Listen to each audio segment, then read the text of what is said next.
오늘 설교의 제목이 둘째 날이고요. 소제목은 말씀하시는 하나님과 말만 하는 존재의 가벼움, 소제목입니다. 예수 그리스도를 믿는다는 고백으로 구원받는다. 이 고백만으로 구원받는다 하는 것은 참으로 놀라운 일이 아닐 수 없죠. 어떻게 이 말을 한 것이 구원의 조건이 될까? 어떻게 그것이 구원을 받을 수 있는 길이 될까? 신기합니다. 그런데 이 질문에 대한 대답은 우리에게 있는 것이 아니라 바로 하나님께 있습니다. 하나님의 어떠하심과 또는 하나님의 성품과 깊은 관련이 있는 대답입니다. 먼저 하나님께서는 우리가 창세기를 통해 알 수 있는 것은 말씀하시는 하나님이십니다. 이 말이 의미하는 바는 이런 것이지요. 하나님께서는 말씀을 하시고 그 말씀하신 바가 반드시 정확하게 이루어집니다. 그리고 그 이루어진 것을 보시고 하나님께서 보시기 좋았다라고 선언하고 있습니다. 즉 하나님께서는 말씀하시고 그 말씀이 땅에 떨어지거나 그저 허공에 외치는 소음으로 그치는 것이 아니라 반드시 이루어지는 확실한 말씀이라는 것이지요. 하나님께서는 반드시 말씀하신 것을 정하신 때 정하신 방법으로 이루어 가신다는 사실을 우리는 창세기를 통해 확인할 수 있습니다. 이런 하나님의 성품으로 볼 때 누구든지 주의 이름을 부르는 자는 구원을 받으리라는 약속의 말씀을 하나님께서 주셨고 누구든지 이 말씀을 따라 그렇게 고백하는 사람에게 구원을 주시는 것이지요. 왜냐하면 하나님께서 약속하셨고 말씀하셨기 때문에 그 말씀하신 바를 지키시는 하나님이십니다. 왜냐하면 그게 하나님의 성품과 맞는 표현이에요. 하나님께서 약속하셨기 때문에 그것을 주시는 거예요. 그러니까 내가 무엇을 하고 어떤 행위로 구원을 받고 또 우리가 부모가 교회를 다니고 있어서 부모가 뭐 목사고 장로고 집사고 이게 아무 소용이 없어요. 내가 그렇게 고백했을 때 그 고백을 따라서 하나님께서 우리를 구원하신다고 약속하신 바를 이루어 가시는 것입니다. 그게 놀라움이죠. 그게 하나님의 성품에 깃대어 있는 것입니다. 그와는 반대로 우리는 어떤 존재인가요? 하나님께서는 말씀을 하시는 분이시라면 우리는 말만 하는 존재죠. 말만 해요. 말만 하는 가벼운 존재예요.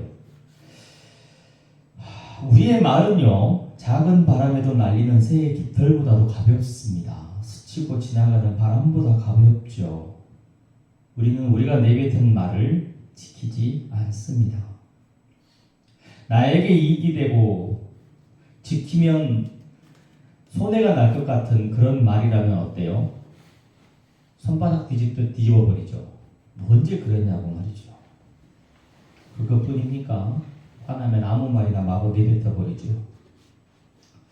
그리고 실수였다고 얼버무리든지 아니면 그런 적 없다고 딱 잡아떼고 적당히 둘러내는 것이 바로 우리 사람, 우리 존재의 가벼운 그 존재성입니다.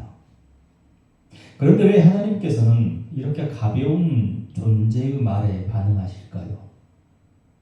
왜 이렇게 가벼운 존재에 쓸모없는 것 같은 말에도 약속하신 구원을 베푸시면서 참아주실까요? 그것은 바로 하나님의 성품 때문에 그렇습니다.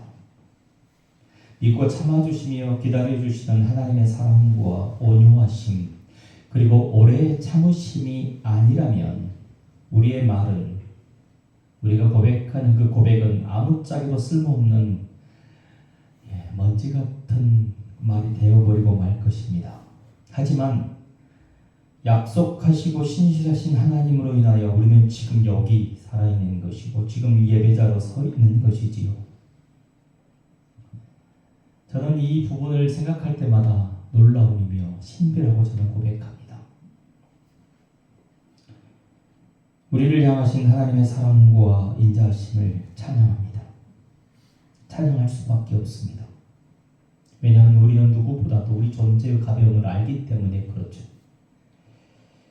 오늘 우리는요,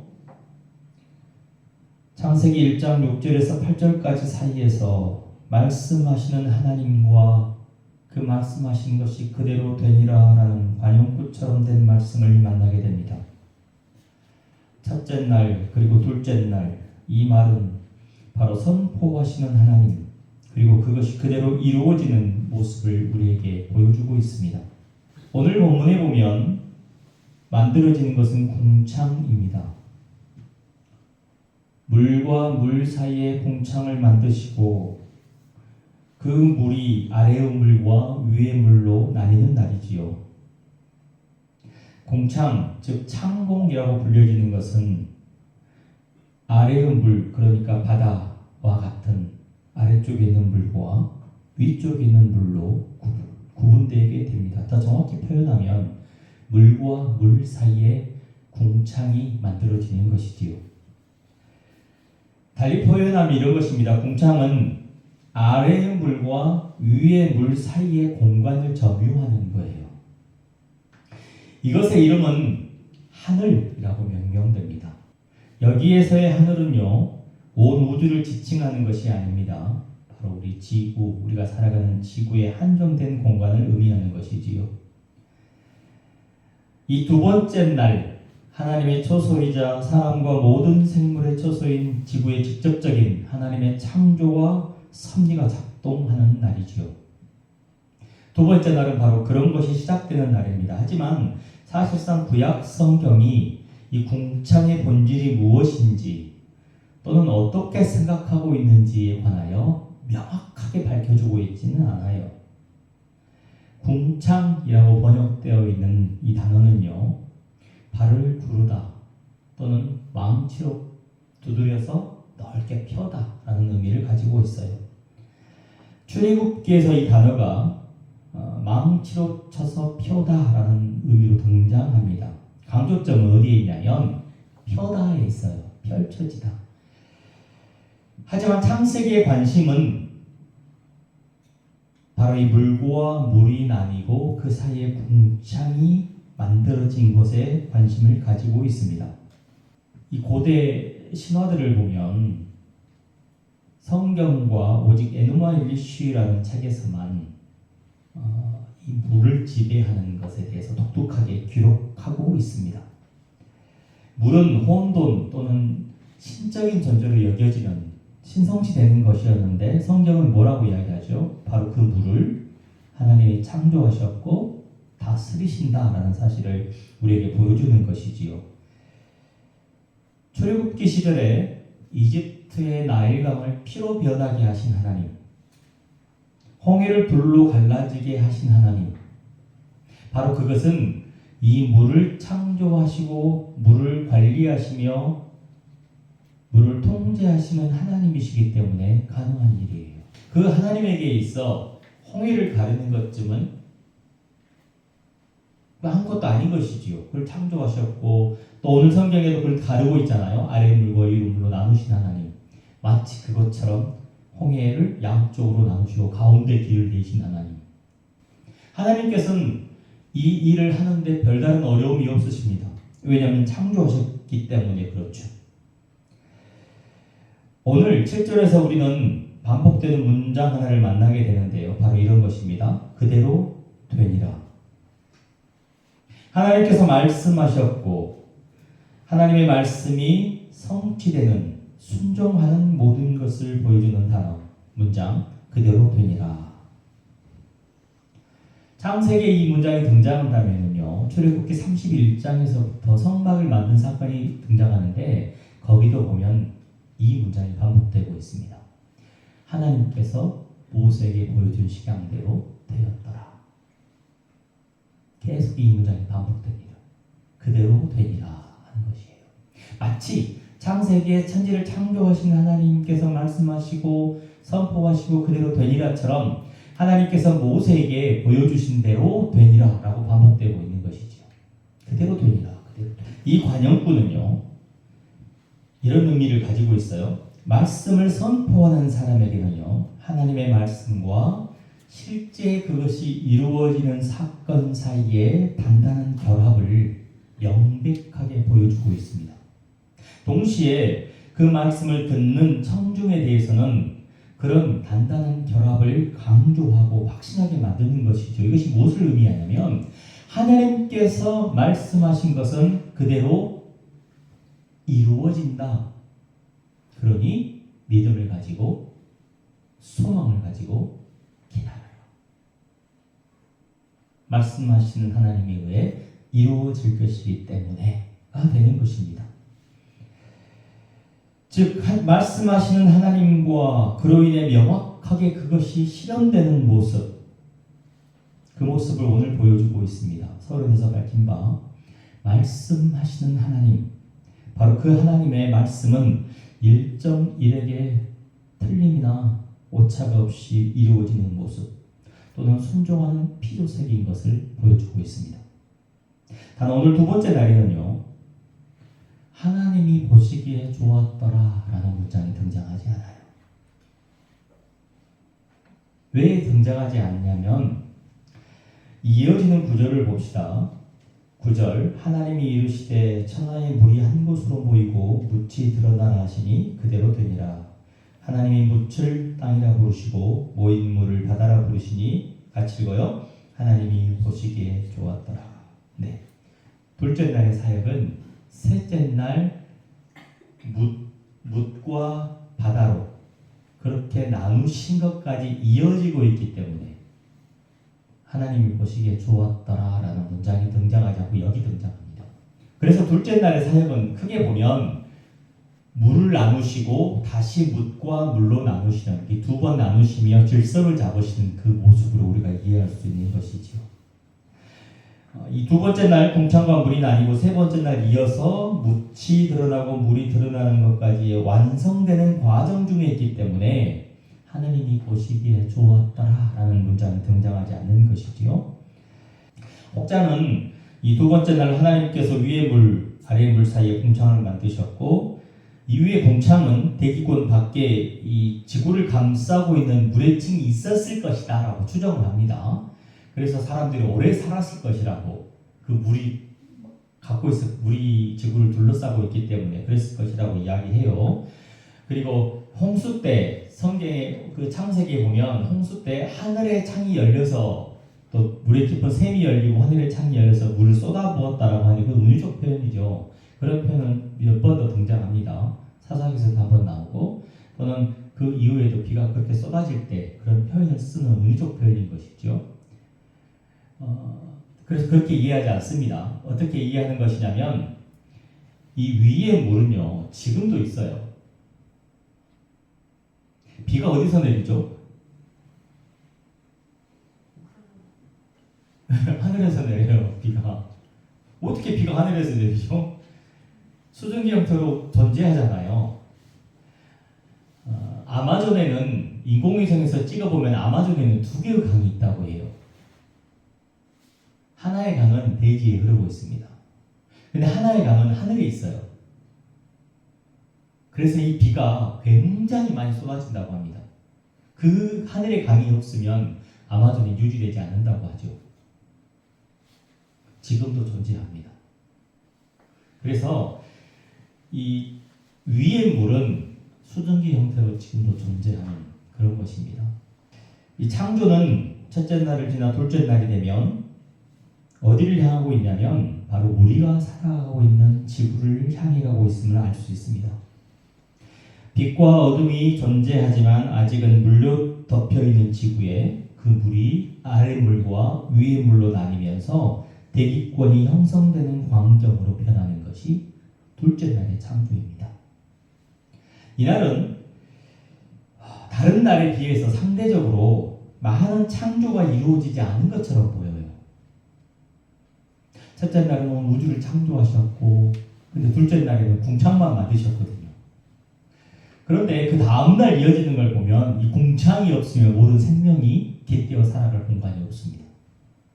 그렇기 때문에 굉장히 중요한 또는 연속선상에서 보면 굉장히 꼭 필요하고 중요한 그것이 창조되고 있다라는 것이죠. 그래서 본문에 제가 오늘 둘째 날을 묵상하면서 이 궁창을 우리가 묵상하는 것보다는 이거는 창세기 1장을 마치면서 하려고 했던 그 내용인데요. 바로 말씀하시는 하나님의 성품과 그 말씀에 빗대어 살아가는 우리의 어떠함을 돌아보는 것이 어떠할까 생각하여서 그 부분을 함께 묵상하며 우리 삶에 적용해 보려고 합니다. 이미 서론에서 밝힌 것과 같이 하나님께서는 말씀하시는 분이십니다. 그리고 그 말씀은 정확하게 그대로 되니라 하며 이루어지고 말씀대로 이루어진 그것이 하나님 보시기에 좋았다라고 선언되는 것을 우리가 성경에서 만나게 됩니다. 하나님은 말씀하시며 그 말씀이 이루어지고 그것이 좋다 선언하시는 것이지요.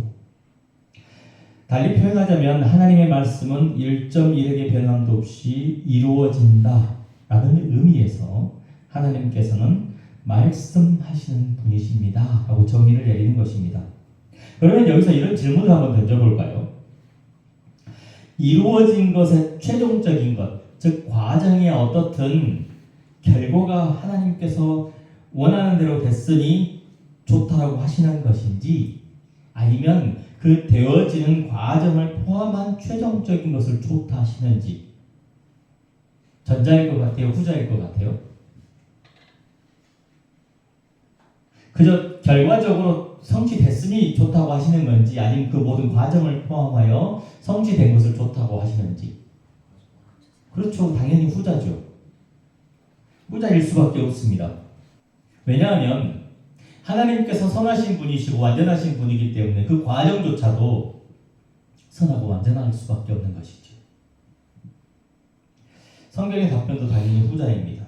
하나님의 완전하심과 선하심을 생각해 볼 때 좋은 결과를 얻기 위해서라면 수단과 방법을 가리지 않는 그런 분이 아니시기 때문에 그렇습니다.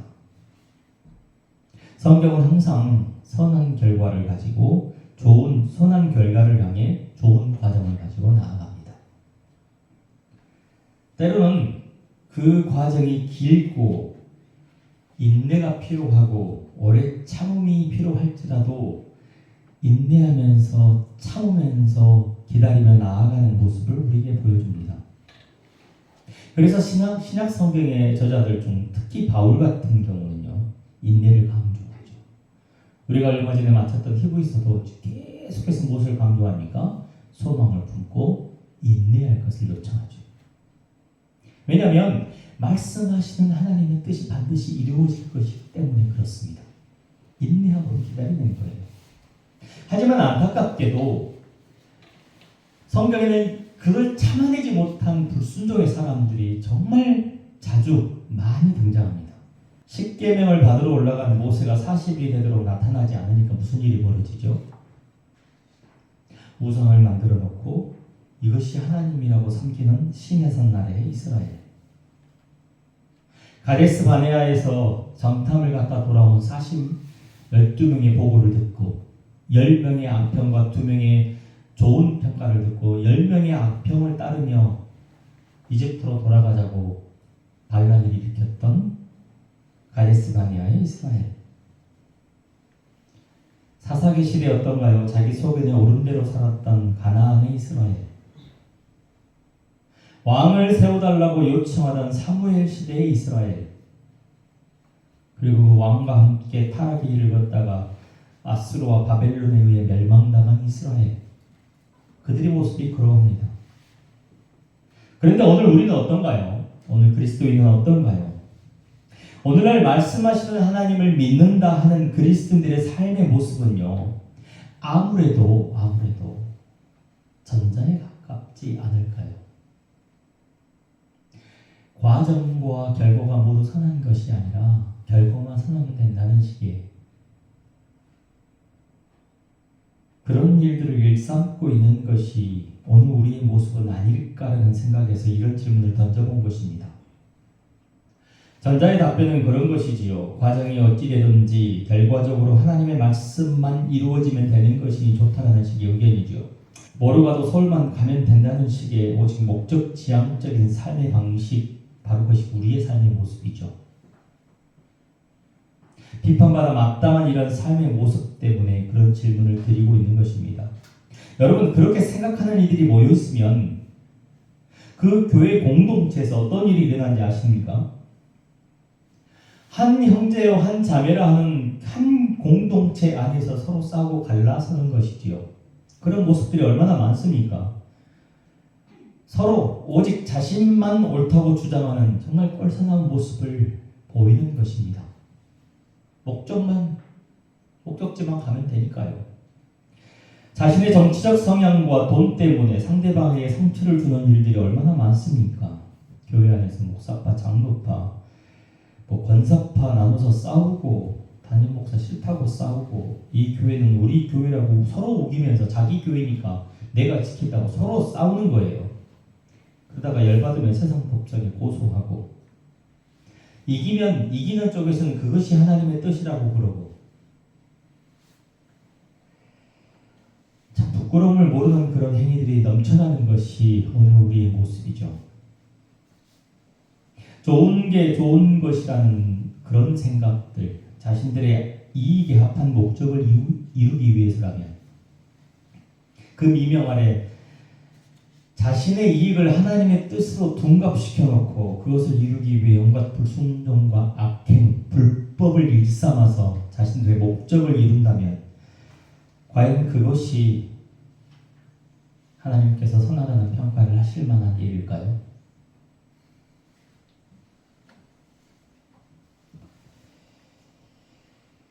우리 기독교 역사 속에서 그러한 사건들을 참 여럿 발견할 수 있습니다. 가장 대표적인 것이 부끄럽게도 십자군 전쟁입니다. 교회를 지킨다 또는 보수한다는 미명하에 자행된 온갖 마녀 사냥은 어떻습니까? 이교도 확산은 어떻습니까? 교회를 개혁한다는 기치 아래 자행된 핍박과 학살은 또 어떻습니까? 개혁한다면서 전쟁을 일삼았던 우리의 과거 역사는 또 어떻습니까?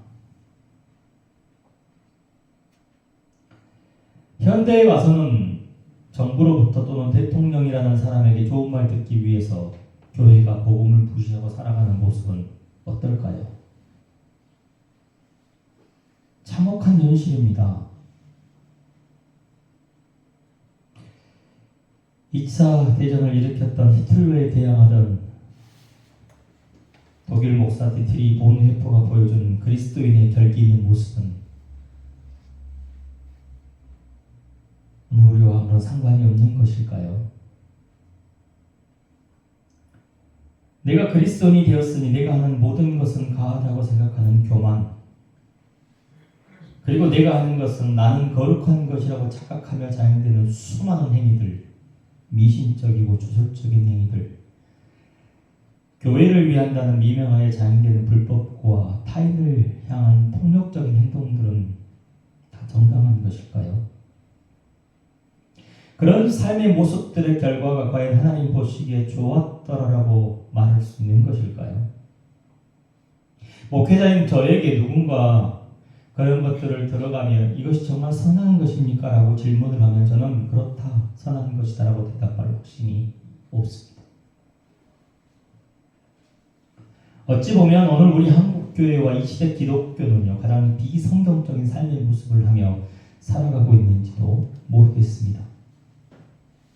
달리 표현해보자면 그런 것입니다. 기독교라는 탈을 쓴 괴물일지도 모르는 것이지요. 우리는 철저히 세속화되어서 살아가면서 그 사실을 전혀 알지 못합니다. 여러분, 이것이 가장 큰 비극입니다.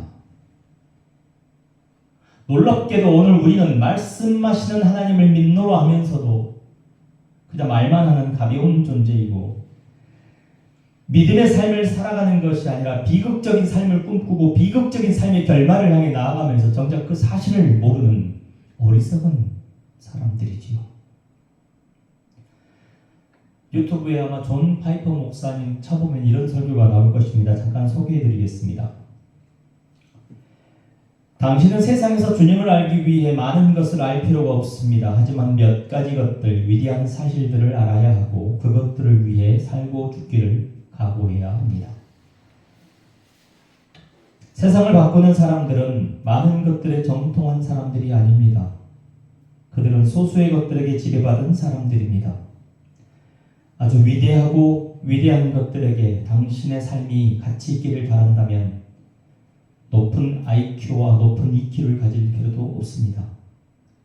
똑똑할 필요도 없고 외모가 뛰어날 필요도 없고 좋은 가정이나 좋은 학교에서 난 사람일 필요도 없습니다. 다만 몇 가지 기본적인 것들, 단일하고 영광스럽고 장엄하고 분명하고 불변하는 영원한 것들을 알아야 하고 그리고 그것들에게 사로잡히고 생명을 내려놓을 준비가 되어 있어야 합니다. 그렇기 때문에 여기 있는 모두가 온 세계에 변화하는 영향을 미칠 수 있습니다. 준비가 되어 있을 때라는 말이에요. 왜냐하면 변화의 능력은 당신이 아닌 당신에게 있는 것이 아닌 무엇에 사로잡히는가에 달려있기 때문입니다. 지금 이 순간 가장 슬픈 것 중에 하나는 여기에 있는 수백 명의 사람들이 자신의 삶이 세상에 변화를 주길 싫어한다는 것입니다. 그저 사람들이 좋아해 주길 바라고 그냥 어쩌면 학교 졸업, 새로운 직장을 얻고 결혼을 하고 좋은 집, 좋은 차를 가지며 긴 주말과 즐거운 휴일을 보내고 늙어서 건강하고 은퇴 생활을 기쁘게 하고 지옥에 안 가는 것, 그게 여러분들이 원하는 것입니다. 이 세상에서의 삶이 영혼에 들어갈 수 있을 만한 삶인지 전혀 신경 쓰지 않습니다. 비극적인 이야기입니다. 비극적 결말을 향해 달려가고 있는 것입니다. 이것이 비극입니다. 이렇게 선언합니다. 60의 선교를 작정하고 아프리카로 달려가는 부부가 있습니다.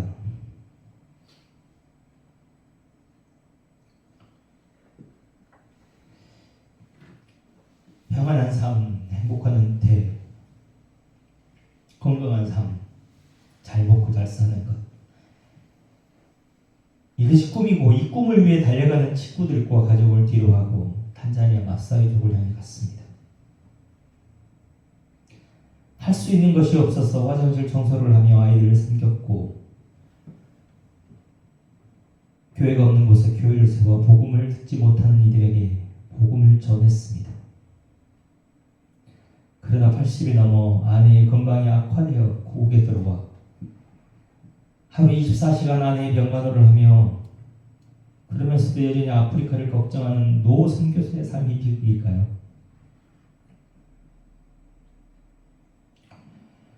홀로 된 여성으로 그것도 노인의 몸에 영어도 못하고 끓여오르도 못하는 60세의 아이티로 가서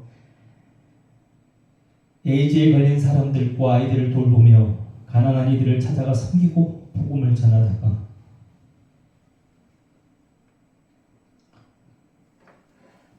과로로 쓰러져 이 세상을 떠난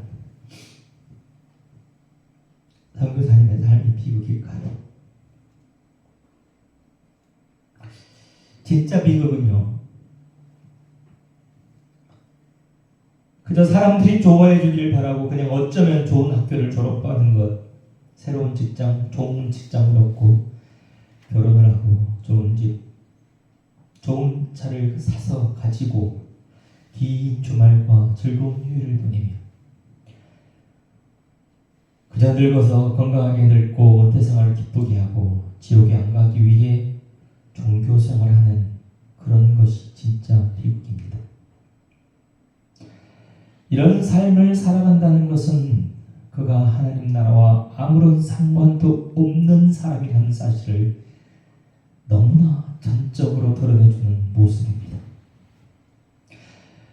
그리스도인이라 하면서 이런 삶을 꿈꾸며 계획하고 살아간다면 그것이야말로 우리 시대 최고의 비극입니다. 예수 그리스도를 믿는다, 하나님을 사랑한다고 말만 하는 오늘 우리 시대, 그러면서 예수 그리스도를 믿는 사람으로는 살아가지 않는 우리의 모습들, 교회의 모습들, 하나님의 신실하신 약속의 보증을 받기는 좋아하지만 그에 합당한 삶을 살아가지 않는 오늘 우리,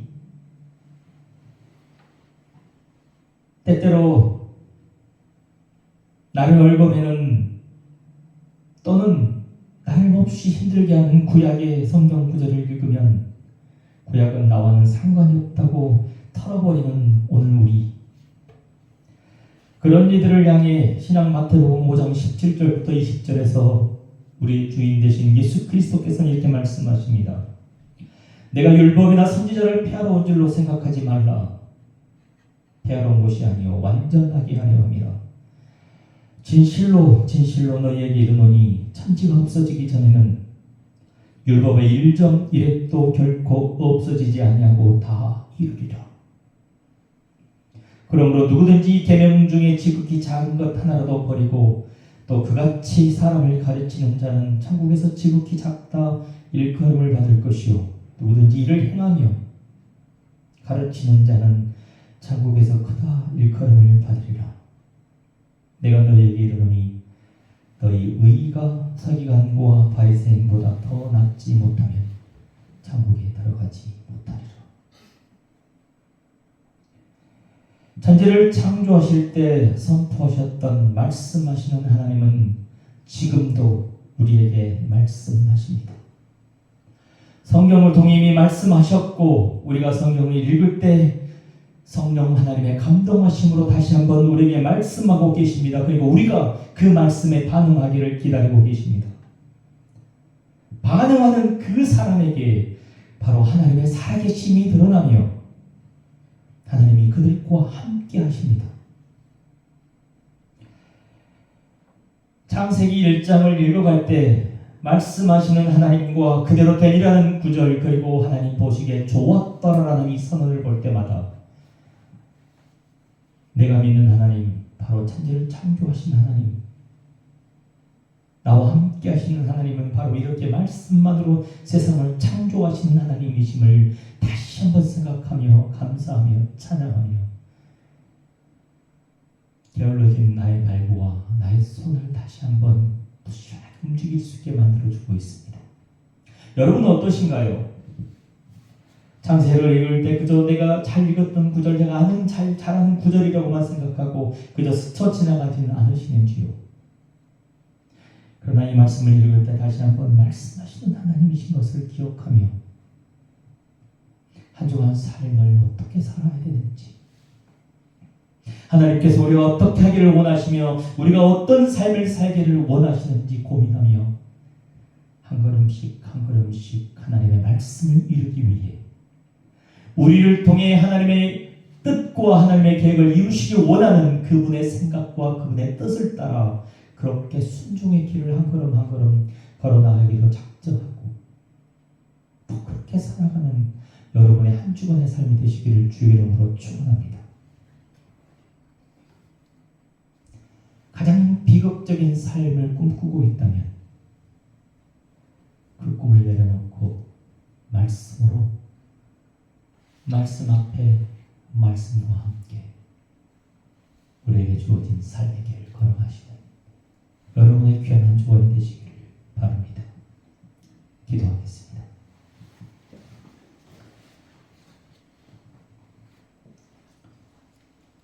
말씀하시는 하나님, 그리고 그 말씀은 1.1에게 변함도 없이 정확하게 이루어지며 그 이루어진 것을 보시고 선하다 평가하시는 하나님 아버지, 이 말씀 앞에 섭니다. 과연 우리의 삶이 맞춰질 때에 하나님의 계획하신 대로 우리의 삶이 그렇게 사라졌는지, 하나님께서 우리를 평가하실 때 보기에 좋았더라 라는 말씀인지, 아니면 무익한 것이라 평가받을 수 있는 것인지 두렵습니다. 하나님, 바로 없기는 우리의 삶이, 우리의 걸음걸음이 하나님의 뜻 뜻을 이루며 하나님의 뜻에 합당하며 하나님 보시기에 선하고 좋은 결과와 과정을 가진 참 그리스도인의 모습을 가질 수 있도록 인도하여 주옵소서. 때때로 우리 삶에 드러난 다양한 흔적들과 내 모습을 바라볼 때 너무나 부끄럽고 너무나 부족함에 주여 차마 아버지 앞에 설 수 없음을 고백합니다. 하나님, 우리의 회개와 우리의 고백들이 잘못된 우리의 삶의 고백들이 반복되지 않도록 주님 주장하여 주옵시고 매일매일 새로워짐으로 매일매일 새로워짐으로 하나님의 거룩하심을 맛보아하는 우리 삶이 되도록 함께하여 주옵소서. 말씀하시는 하나님을 다시 묵상하며 한 주간의 삶을 계획합니다. 말씀대로 살아가며 말씀과 함께 살아가며 말씀을 이루어가는 귀한 주품한 교회 성도들의 삶이 되도록 함께하여 주옵소서. 예수님 이름으로 기도합니다.